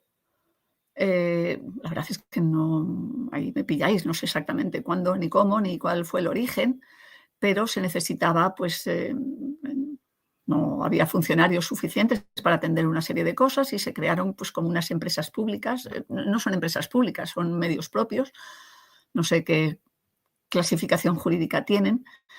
De manera que dependían o dependen 100% de la administración, y una de las reglas creo es que el 80% de todo lo que hagan para ser medio propio, desde luego venga de la administración, mínimamente el 80%, pero vamos, eso está totalmente regulado por ley, ¿eh? Eso existe. Entonces, pues, por ejemplo, muy famosa del Ministerio de Agricultura, creó Traxa. Traxa es un medio propio, pues, que se encarga de montones de cosas, de temas de agricultura, de contar olivos, de no sé qué del ganado, de construcciones que tiene que hacer para, en fin, de muchas cosas que el Ministerio de Agricultura tiene que hacer y que le resulta complicado hacerlo por sí mismo y que considera que debería, no te voy a decir hacer un funcionario, pero que está más cercano de esa función que de un contratista. Entonces, un poco ese es el objeto del medio propio. Evidentemente, nosotros cuando hacemos un encargo a medio propio, la responsabilidad sigue siendo nuestra. La responsabilidad de lo que se hace sigue siendo nuestra, de la administración. Pero, por ejemplo, si montamos pues una oficina de control o de seguimiento de algún tipo de proyectos o de cosas, pues siempre pensamos que un medio propio va a ser más imparcial que una empresa del mercado. Entonces, vemos esas características, vemos lo que necesitamos y entonces se justifica que realmente ese medio propio es más adecuado en la situación de la necesidad que queremos cubrir. Nosotros no contratamos medios propios, no contratamos, no es la palabra contratar, no hacemos encargos a medios propios para cualquier cosa. O sea, para que nos compren licencias, pues no, eso lo hacemos nosotros directamente, porque para eso están los acuerdos marco, en fin, sino que en ocasiones justificadas, pues por ejemplo, para que nos ayuden a la normativa europea de seguridad, ver las adaptaciones, cosas de este estilo, pues hay cierto tipo de actuaciones que consideramos que es mejor que realice y hay que justificarlo, totalmente justificadas. Sí, justo Pilar, hay una pregunta, ha llegado una pregunta al chat de Jitsi que justo preguntan por los aspectos principales para justificar un encargo por medios propios. ¿Cuáles serían estos aspectos? Pues esos aspectos son que consideras que es por el tema objeto que se está encargando, que es un tema que prefieres que no sea el mercado el que lo realice. Entonces, ahí tienes que tener mucha imaginación, un poquito de cintura y hacer la justificación adecuada. Pero es cierto que no hay que hacer encargos para cualquier cosa. Es decir, no, eso no se justifica porque estaríamos en contra de la ley de contratación. Estaríamos eliminando competencia, ¿vale? Y concurrencia. Entonces, eso, por supuesto que no. Nosotros hacemos encargos para cosas que realmente consideramos que esa figura del medio propio nos da más seguridad, más garantía que el mercado, que un posible contratista. Vale, muchas gracias, Pilar. Creo que está muy bien contestada la pregunta. Vale, Emi, no sé si tienes alguna pregunta más por ahí. A mí una persona me ha preguntado vía WhatsApp que si podemos volver un poco a la contratación en la nube, que al final yo creo que es algo que nos interesa mucho siempre para el tercer examen. Entonces dice que bueno, que a ver si podrías dar una recapitulación de lo que has contado antes. Y yo estoy mirando un poco la pregunta también que nos habían planteado a lo largo de esta semana para ver qué preguntas concretas, porque era una pregunta compuesta de varias. Sí. Y por si había quedado algo fuera de la explicación que habías dado. Entonces, te la voy a leer tal cual. Dice, ejemplos de contratación de servicios cloud de pago por uso. Por ejemplo, el típico servicio de Amazon Web Services o Microsoft Azure, donde mensualmente te facturan por lo consumido. Entonces, las preguntas son cómo se dimensiona a contratos anuales, cómo se gestiona el presupuesto sobrante y, en caso contrario, qué pasa si el consumo excede lo planificado. Bueno, la verdad es que es la pregunta, ¿vale? Sí. Es la pregunta. Pregunta para la que no hay respuesta clara ni tajante. Como para todo, tú tienes que hacer una estimación, ¿vale? Tú vas a tener, o sea, tú no puedes tener un presupuesto que puede ser uno u otro. No, tú cuando estableces una contratación, tú tienes que dar un presupuesto base de licitación fijo, y sobre él te harán un descuento, o sea, te harán una bajada o no, pero al final hay un precio. Pero no solamente eso, sino que tú, en tu contrato, tú tienes que establecer unas anualidades de ese importe. Y esas anualidades son inamovibles. ¿Por qué? Porque tú lo que haces es comprometer, esto es por la Ley General Presupuestaria, tú comprometes un dinero de este año, un dinero del que viene. Entonces, si tú no ejecutas todo el dinero de este año, tú imagínate que lo pagas, me da igual cómo, a modo suscripción, y dices, pues cada 3 meses hago un pago, ¿vale? Vale. Mientras no excedas de lo que tienes comprometido para ese año, de acuerdo. Tú no puedes exceder bajo ningún concepto lo que tengas comprometido ese año. Bajo ningún concepto. A no ser que hagas una modificación del contrato. Para eso tiene que estar previsto. Que una de las causas de modificación sea que no sé qué, que el porcentaje, la tramitación de una modificación se lleva sus 2 meses mínimo. Entonces, no es un mecanismo flexible. No está pensada la estructura de presupuestos para eso. Por eso el hecho de que se hayan calificado como suministro y los podamos, con una estimación que será certera o no certera, pero que, bueno, irá a riesgo y ventura, pues a lo mejor pagar upfront desde el principio y tener cubierto un determinado tiempo, pues mira, como todas las estimaciones, como cuando tú estimas un desarrollo, tú dices, oye, este desarrollo me va a costar tanto y luego a lo mejor al proveedor le cuesta menos o le cuesta más. Eso es algo que bueno, que nunca lo sabremos. Quiero decir, es el dinero que se ha fijado y es el dinero que se ha fijado. Pero tú no vas a poder exceder el compromiso, el dinero que tienes, ¿vale? Para nada. Si resulta que has ido pagando de esa forma, suponiendo que no esté centralizado y no lo hayas hecho a través de un acuerdo marco y no sé qué, y vayas pagando por uso y te sobra, si tú tienes anualidad al año siguiente, sabéis que todo lo que no se ejecuta en un año, por defecto, se carga al año siguiente. Es decir, es como si ese dinero, pero va en detrimento del ejercicio siguiente, evidentemente. Tú no lo has ejecutado este año, se le suma a ese expediente para el importe del año siguiente. Si lo tenías previsto, bien. Si no era mucho importe, bien. Pero si es mucho, pues a lo mejor el resto de necesidades que tenías previstas se ven afectadas. Entonces eso hay que ver, porque a lo mejor es algo que nunca ya se va a ejecutar. Y entonces hay que disminuirlo. O sea, no es fácil esa gestión de subo bajo el presupuesto. ¿Vale? No es fácil. Hay que hacerlo siempre a través de modificaciones presupuestarias, que son procesos, o modificaciones contractuales, perdón, que son procedimientos largos. Entonces, bueno, pues el tema de que sean tratados como suministro, ya os digo, nosotros hemos comprado licencias como suministro, que pueden ser on-premise o en nube, me parece que de las dos formas y tal, y bueno, puede a lo mejor aliviar ese tema. Pero lo que tú tengas comprometido para un año es lo que tienes. Y también puedes establecer un contrato que no tenga un determinado fin fijo, sino que pueda, y entonces puedas hacer otro antes, pero es muy complicada toda esa gestión. Entonces, yo siempre que podáis agarraros, pero solamente será para licencias, al Acuerdo Marco 13, os lo recomiendo.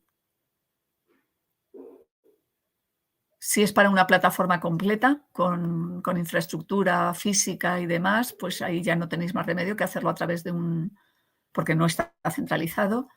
No hay instrumento, perdón, está centralizado, pero no hay instrumento para su contratación todavía por el Acuerdo Marco 13, pues hacerlo con un abierto simplificado o lo que sea, pero tenéis que hacer una estimación. Vale, yo creo que responde a lo que habían preguntado.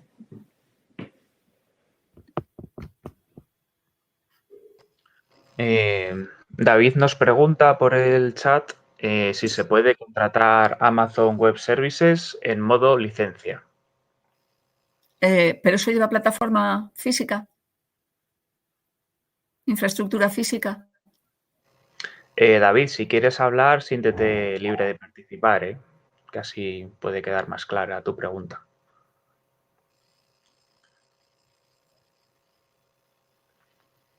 Dice si un servicio concreto de Amazon. Sí, pero ese servicio conlleva un conjunto de elementos de infraestructura física. Hola. Sí, te escuchamos, David.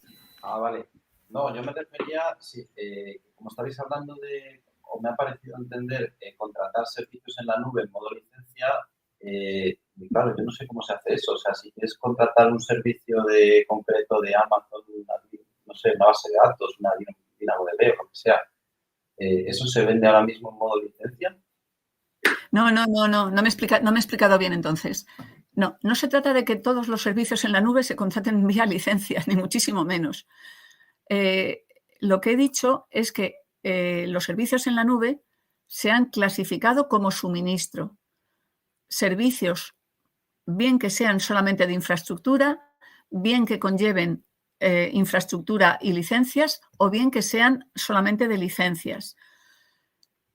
Se han clasificado como servicios. Los instrumentos que hay ahora mismo para la contratación, que es el Acuerdo Marco 13, en su lote 1 y 2, que es de infraestructura, o lote 4, que es la mezcla de infraestructura con licencias, es decir, si yo quiero un servicio de base de datos as a service, como en el que una parte va a ser el servidor, otra parte va a ser la licencia de Oracle, en fin, sinceramente no sé los componentes que lleva ese servicio. Ahora mismo no hay instrumento centralizado para contratarlo. Tendrías que contratarlo por procedimiento abierto con la correspondiente excepción previa de racionalización. Solamente en el caso del lote 3 del Acuerdo Marco 13, que es exclusivamente para licencias, cuando tú quieres licencias en modo nube, sí que las puedes contratar a través de él. No que cualquier servicio se contrate como licencia, sino las que son licencias. ¿Vale, David? Vale. Sí, ha dicho que muchas gracias por la respuesta. Sí, ya he visto la contestación. Vale, que para que quedara claro. Vale, pues lanzamos otra pregunta. No sé si Emi, Santi... Del chat, es que ¿sabes qué pasa? Que estoy mirando en varios sitios y ya estoy perdiéndome. La de Pedro no la habéis planteado todavía, ¿verdad? ¿Qué ha querido decir cuando, si en pago por uso sobran fondos, influye en el año siguiente? No, en pago por uso o en cualquiera. Eso da igual. Eso es un tema de la gestión presupuestaria. Si tú tienes un expediente en el que has asumido, imaginaros, de desarrollo, ¿vale? O sea, que has asumido que vas a hacer X funcionalidades o que vas a consumir X unidades técnicas según se haya planteado el proyecto y, por lo tanto, tú tienes comprometido 1 millón de euros para este año. Pero llega noviembre, que es época ya de cierre, y resulta que tú no puedes certificar trabajos por 1 millón porque no se han realizado. Entonces, tú no vas a certificar porque para pagar tienes que certificar que se ha realizado algo que no se ha realizado. Solamente se han realizado funcionalidades o unidades técnicas o lo que sea por un valor de 850.000 euros.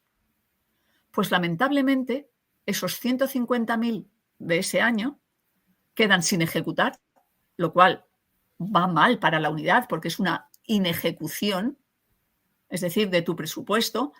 Van a ver que tú no has sido buen administrador porque no lo has ejecutado. Te han dado un dinero que no has sabido cómo utilizar, no lo has ejecutado.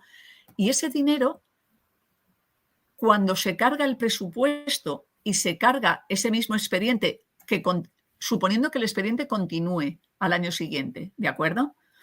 Ese expediente continúa al año siguiente tenía otro millón.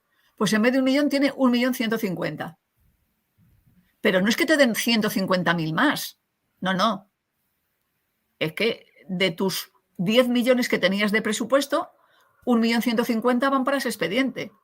O sea que si tenías previsto hacer otras cosas con esos 150, olvídate.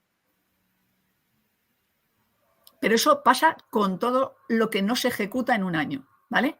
Si tiene continuidad. Si no tiene continuidad, pues evidentemente tú tienes que certificar que es que ya no se va a pagar más, que ya es que no sé qué, que tal, para que no se cargue ese exceso al año que viene.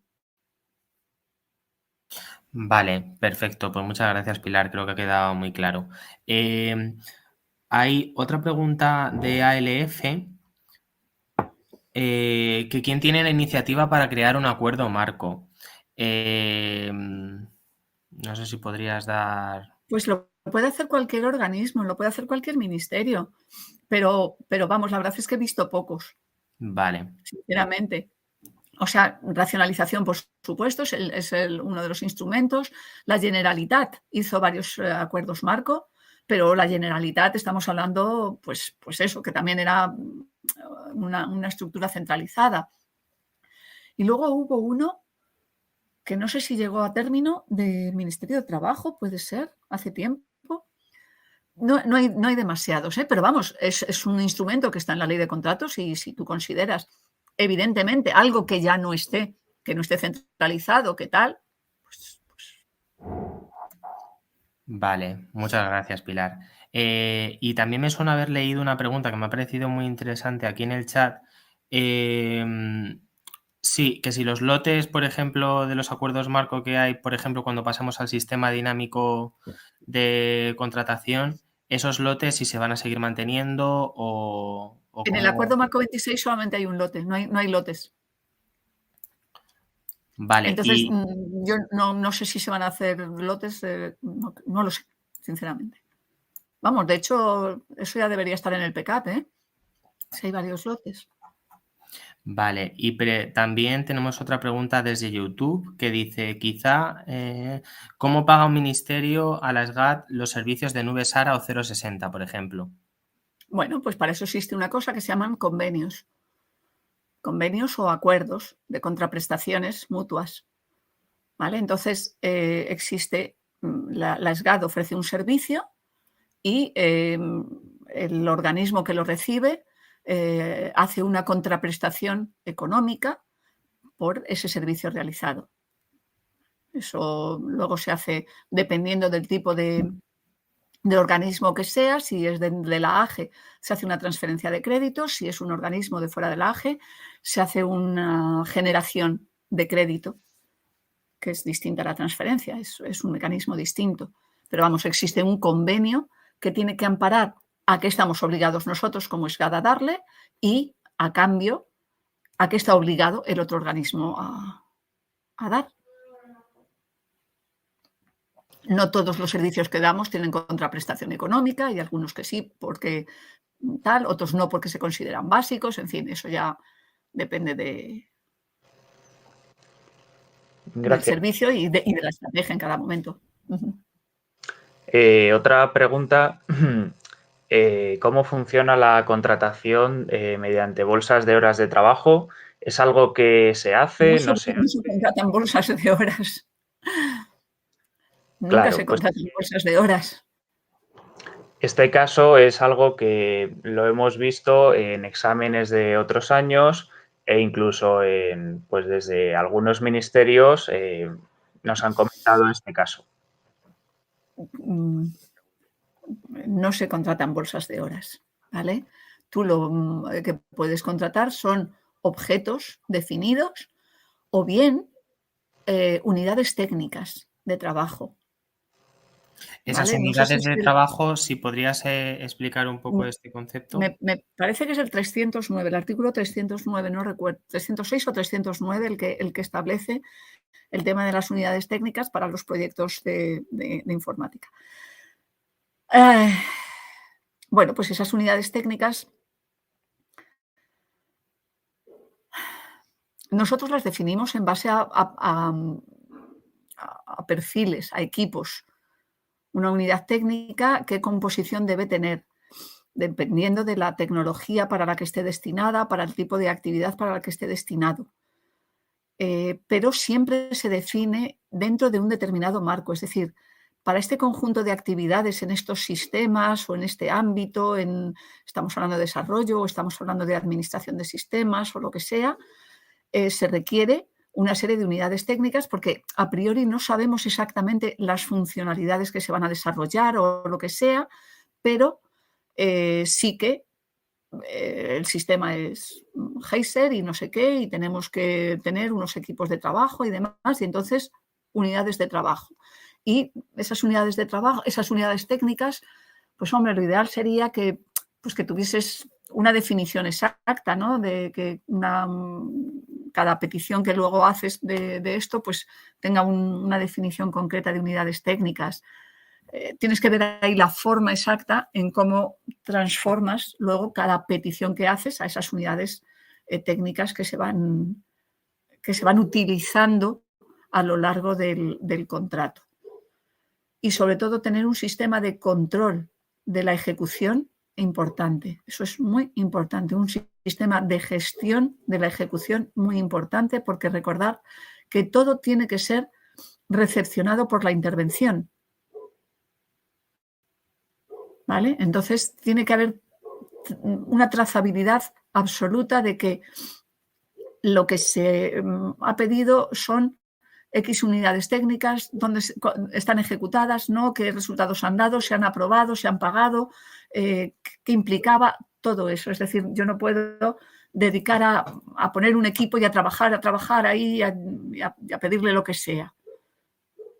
¿Vale? Eso, vamos, no se contratan horas, se contratan capacidades para desarrollar una serie de actividades. Muchas gracias, Pilar. Aclarado entonces.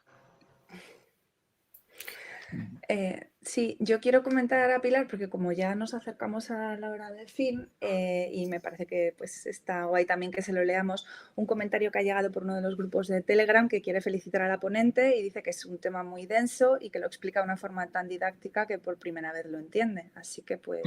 Pues muchas gracias. Me dedico unos cuantos años a la formación técnica y eso tiene sus... Se nota.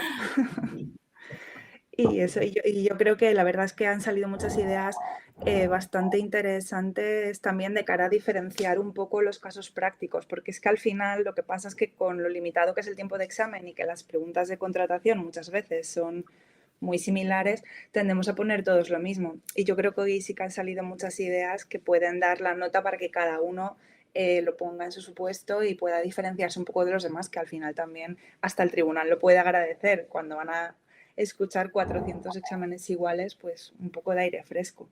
Y también, bueno, algunos vericuetos que han salido ahí, pues por ejemplo se me ocurre ahora lo de declarar en la contratación de urgencia con el Real Decreto Ley, que bueno, son un poco tramposos y hoy han salido a la palestra y me parece interesante. Y bueno, y la importancia de revisarse bien todos estos planes, ¿no? De recuperación, transformación y resiliencia, sobre todo, y digitalización de las administraciones públicas. Que sí. He estado un poquito al tanto de las novedades que publica la DGRCC a través de Conecta, ¿vale? Para ver pues, cómo va la marcha de los distintos acuerdos marco y demás. Y poco más. He visto por ahí una pregunta que decía que si no se contratan horas para mantenimiento de aplicaciones. No se contratan horas, ¿vale? Y el mantenimiento de aplicaciones, evidentemente, está cubierto por el Acuerdo Marco 26 y lo estará por el sistema dinámico de adquisición cuando le suceda. Otra cosa es que para el acuerdo, si solamente es mantenimiento, pues tú estableces pues a lo mejor unos niveles de incidencia, unos criterios, un equipo base, en fin, yo creo que racionalización ahí tiene un modelo, pero nunca contratas horas. Sí que estableces el perfil, los perfiles, el equipo que tú consideras necesario y a raíz de eso, de ahí es lo que tú haces una estimación del tiempo que se necesita y el que te ofrece pues por ahí encima lo que sea, pero tú no vas contra horas, sino que lo que vas es contra mantenimientos que se hacen, incidencias que se producen, correcciones, de qué tipo y todo ese tema, ¿vale? No pongáis eso. Y siempre tener en cuenta en el examen el tiempo de tramitación, ¿vale? Vale, muchas gracias, Pilar. Si quieres, bueno, tengo aquí un par de preguntas, las últimas, ya que estamos llegando al final de la sesión. Una de ellas es, bueno, la Ley de Contratos del Sector Público, que establece nuevos criterios de adjudicación basados en aspectos sociales. Si podrías dar algún ejemplo de estos aspectos sociales o...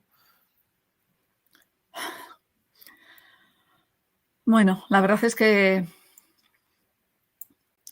sí, es obligatorio, ¿vale? Es obligatorio poner al menos una condición especial de ejecución en los procedimientos abiertos y después verificarla.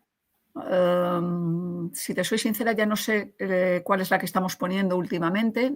Intentamos que sea algo relativamente sencillo y fácil de comprobar. Porque, por ejemplo, temas de género, pues en nuestro caso a nosotros nos da igual que sea personas de un género que de otro las que realicen las funciones. Nunca es algo que nos haya direccionado ni demás, pero yo entiendo que la ley de contratos está hecha para todos los contratos urbi et orbi de la administración y nosotros somos un caso concreto. Entonces, hay que poner una condición especial de ejecución, evidentemente, de ese ámbito del social, económico, no recuerdo cómo se llama más. Nosotros elegimos una.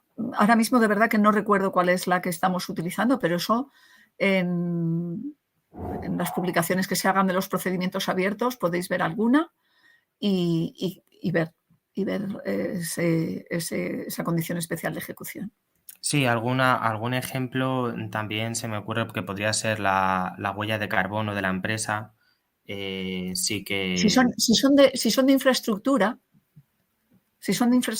podría ser, o sea que, porque recordar que la condición especial de ejecución tiene que tener relación con el objeto. O sea, todas las condiciones de alguna forma tienen que tener cierta relación con el objeto.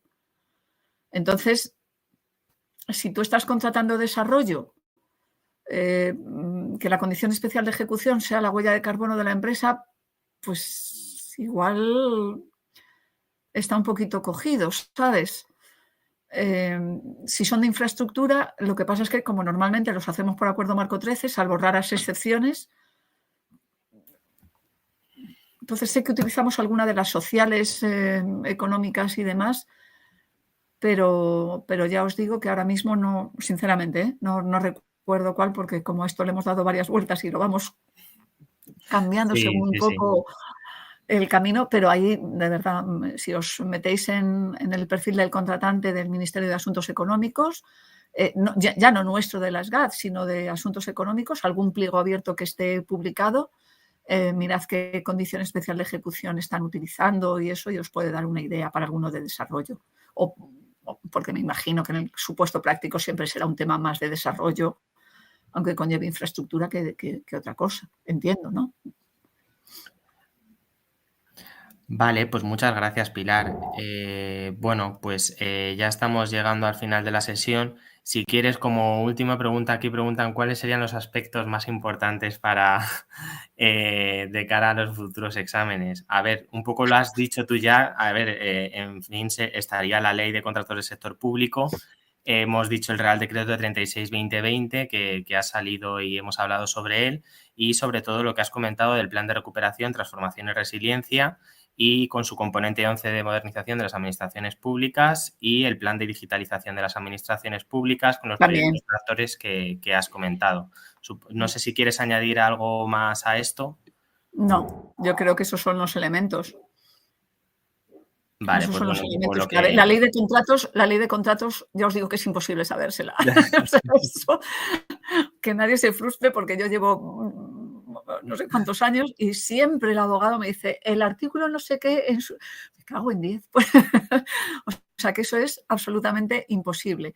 Pero bueno, el tema de plazos de abierto, de presentación de ofertas, de ese tipo de cosas, o tener un poco el esquema de los plazos de tramitación de los distintos procedimientos, eso lógicamente sí que os viene bien. Y bueno, el tema del tiempo de recurso especial, esas cosillas que son así más relevantes en lo que es la tramitación. ¿vale? Y luego, pues sí, en las especialidades del Real Decreto 36, que no son tantas para nosotros, o sea, para los temas nuestros, excepto lo de ministros, el Consejo de Ministros, que eso es estupendo, que no tengamos que pasar por él. Y la verdad es que, bueno, pues nada, que mucha suerte, que... Sí, nos siguen que llegando por ello. comentarios de felicitación por tu Pues nada. ponencia y que, bueno, pues que ha sido muy buena y nada, te agradecemos que estés aquí con nosotros desde Preparatic y que para los opositores ha sido súper interesante. Me alegro mucho y bueno, pues nada, que esto es todo un mundo. Así que nada, es una partecita del examen, pero es todo un mundo. ¿Vale? Sí. Un placer. Gracias. Venga, hasta luego. Hasta luego. Gracias, hasta luego.